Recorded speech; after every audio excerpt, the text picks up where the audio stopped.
in our last lesson we discussed this point that during the rule of Aurangzeb, the expansionist policies of the Mughal Empire were at their peak, because Aurangzeb did not want to confine himself to just one region in the Indian subcontinent. Instead, what he wanted to do was to become the emperor of the entire Indian subcontinent. And to this end, he had to annex many kingdoms and regions. And he was always eyeing this region that was under the control of the Rajputs. We know that the Rajputs were a very powerful group of people who ruled the northern and northwestern parts of the Indian subcontinent. And the Rajputs were very rebellious. They came in constant clashes with the Mughal emperors. It was during the rule of Akbar that the Mughal Empire came in opposition to the Rajputs. So this kept on happening during the rule of the subsequent Mughal emperors as well. Now Aurangzeb started eyeing this region called the Marwar region that lies in the present day Indian state of Rajasthan. After the death of Jaswant Singh Rathore, who was a Maharaja of Marwar in the year 1678, Aurangzeb now interfered in the issue of succession in the Marwar kingdom. And after the death of Jaswant Singh Rathore, Aurangzeb declared Jodhpur a crown state. And so he was now wanting to control this entire region. But the Rathore nobles were very crestfallen after the death of this Maharaja of Marwar. And so they were already finding it quite difficult to grapple with this issue when suddenly Aurangzeb now started interfering in the issue of succession in this region. Aurangzeb sought to break up the Marwar kingdom into several principalities so that he could now divide these regions and bring everything under his control. Now, how do you think did the Rathores or the Marwar kingdom as a whole respond to this? Now, the Marwar kingdom heavily resented Aurangzeb's interference. And so, under the leadership of the Rajput Rathore noble, Durgadas Rathore, the Rajput nobles now mobilized and they put up a very stiff resistance against the Mughals. And with this, now followed a prolonged war between the Marwar Rajputs assisted by several other Rajput clans and the Mughals. Now when this was happening, all the Rajput clans mobilized. Rajput clans like the Mewar, like the Rathores together mobilized in order to beat the Mughals in this region. We know that the Rajputs were very valorous and they did not want their kingdom to fall into the hands of the Mughal Empire.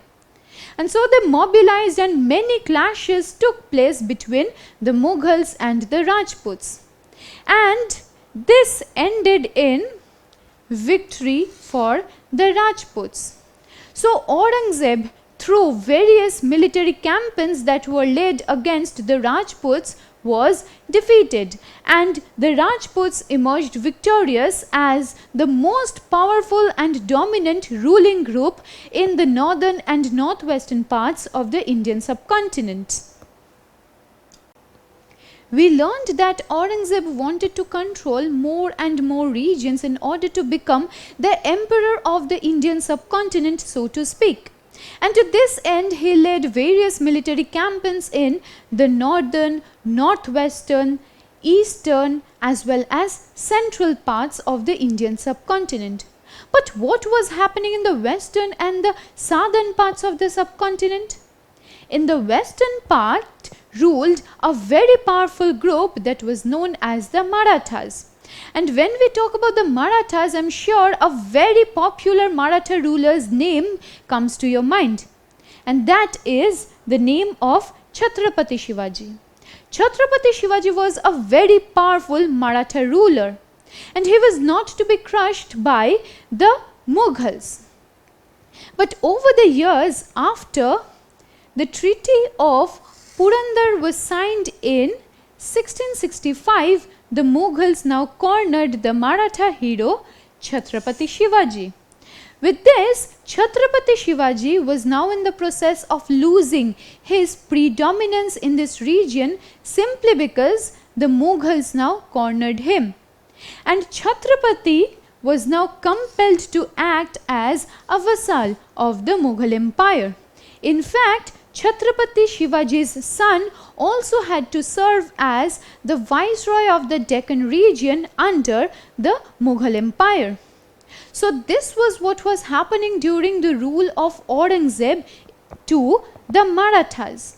Now how do you think did Chhatrapati Shivaji and the Marathas respond to what was happening?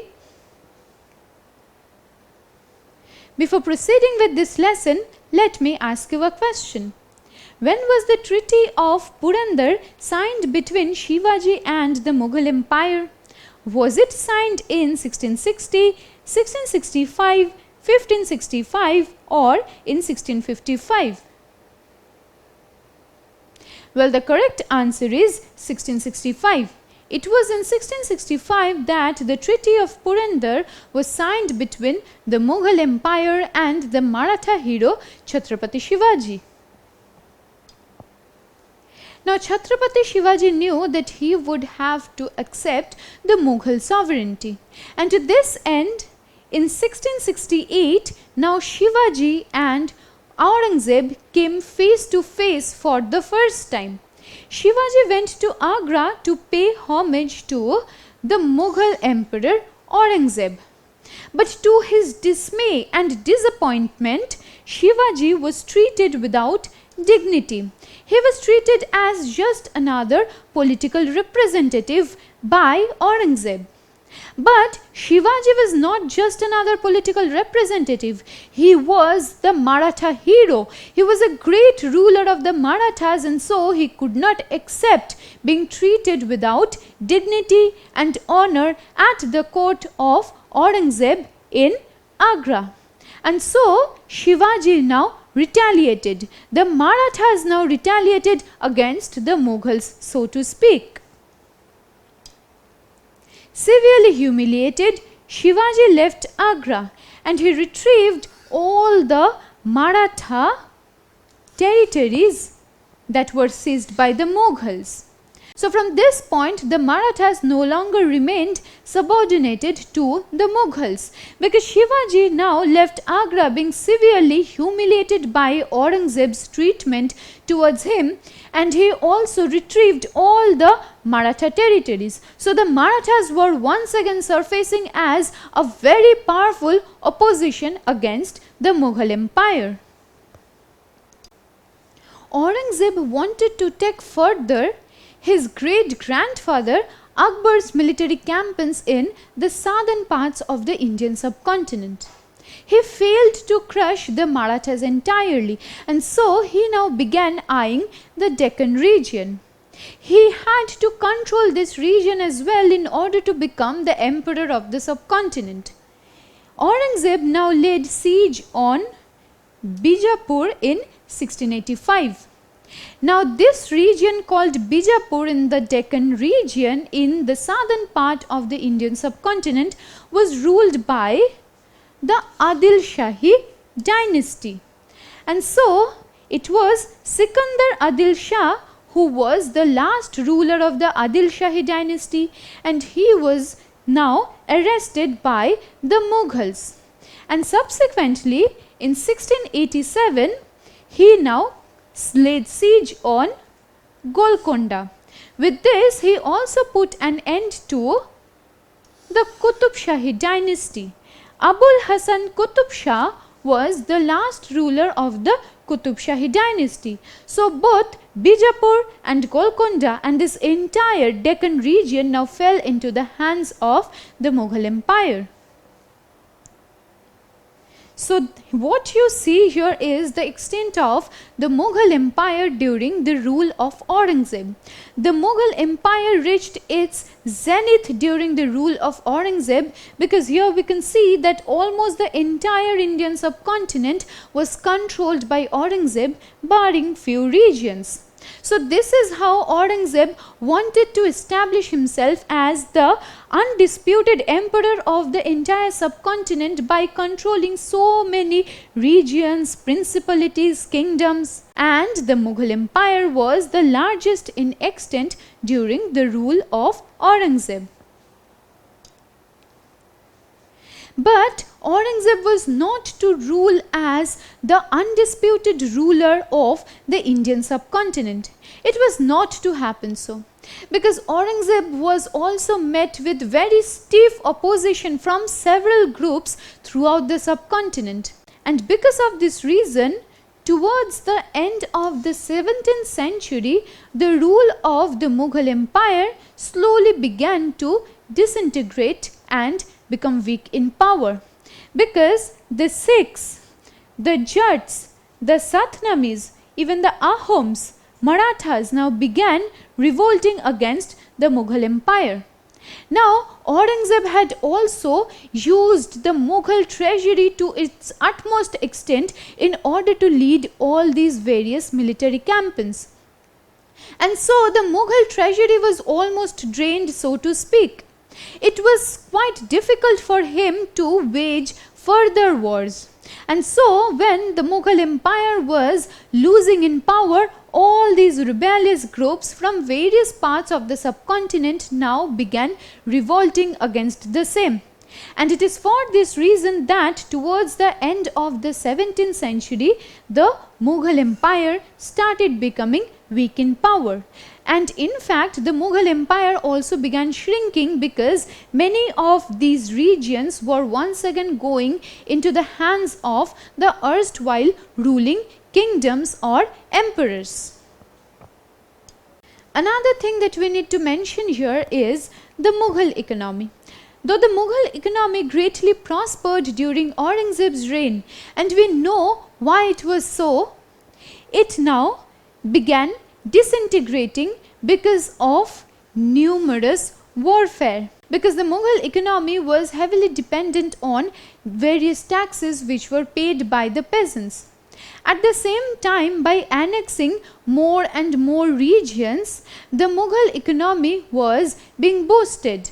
This is because the resources, the wealth of those regions were being plundered by the Mughals so as to fill the Mughal treasury. But at the same time, Aurangzeb kept on leading numerous warfare and military campaigns against so many kingdoms and empires in several parts of the subcontinent. And it is for this reason that the Mughal economy was now under severe strain because of the numerous warfare.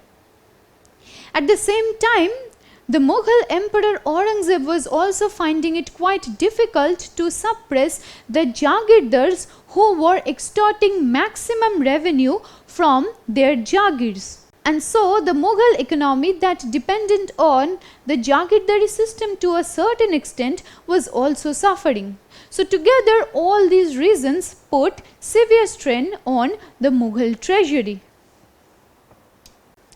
Now we have learned that whenever the rule of any Mughal emperor came to an end, there followed an issue of succession. We learned that the Mughals followed the Timurid idea of co-personary inheritance, and so inheritance was divided amongst all the sons, and all these sons used to revolt amongst themselves in order to become the next Mughal emperor. And likewise, after Aurangzeb's death in 1707, another issue of succession now started among his sons. Now when he died in 1707, his third and immediate successor was Azam Shah. Azam Shah became his immediate successor after Aurangzeb's death in 1707. But Aurangzeb's second son, Bahadur Shah I, now revolted against Azam Shah, and Azam Shah was defeated by Bahadur Shah I, and with this Bahadur Shah I now came to the throne. So we see how the issue of succession gave birth to so many conflicts and clashes amongst various sons of the Mughal emperors. But Bahadur Shah I was not as efficient as his father. His father managed to make the Mughal Empire huge in its extent. He conquered so many regions and principalities. He led so many active and successful military campaigns. Even the economy also prospered during the rule of Aurangzeb, but he was succeeded by an inefficient successor, which was Bahadur Shah I. At the same time, by the end of the 17th century, we learned that various groups like the Sikhs, the Ahoms, the Jats, the Satnamis, or even the Marathas were revolting against the Mughal Empire. And in such a situation, Bahadur Shah I failed to hold the Mughal Empire together for long. So, having talked about certain military campaigns that were led by Aurangzeb and how the Mughal Empire began disintegrating by the 17th century in this lesson, in a subsequent lesson we will be talking about the fate of the Mughal Empire as it was in the 17th century. Don't forget to subscribe to our channel and hit the bell icon. You can also register for free at DeltaStep.com or download the DeltaStep app to learn one-to-one with our amazing teachers or to get access to all our 5,000 plus amazing videos as per your school syllabus. Master each topic with our adaptive practice technology. Get million+ questions with step-by-step solutions and unlimited mock tests. Get all your doubts resolved instantly. Learn via games and win amazing prizes like PlayStations and iPads. So at DeltaStep, learning is not just fun and easy, it's rewarding too. So register for free now.